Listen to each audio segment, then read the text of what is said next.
BJP leader Raghu बरदास का मगरबी बंगाल की वज़ीर आला ममता बनर्जी पर सख्त तनकीद। कहा, जय श्री राम बोलने वालों को जेल भेजा जा रहा है, उन्होंने अज़ियतें दी जा रही है। ये स्थिति है। अब जय श्री राम हम अगर हिंदुस्तान में नहीं बोले तो क्या पाकिस्तान में बोले? अब ममता बनर्जी पश्चिम बंगाल को पाकिस्तान बनाना चाहती है। यहाँ जय श्री राम नहीं चले, लेकिन पश्चिम बंगाल की जनता ने तय कर लिया है कि जय श्री राम का ही सरकार अगला बार पश्चिम बंगाल में देगी।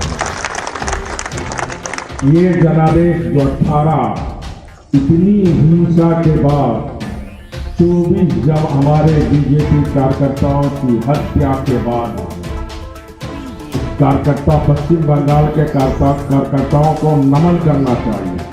इतनी विषम परिस्थिति के बाद भी, जाने के बाद भी मोदी जी और भारतीय जनता पार्टी के लिए जो पश्चिम बंगाल के कार्यकर्ताओं ने जो काम किया, उससे हमको और आपको सीख लेनी चाहिए। यहाँ तो परिस्थिति नहीं है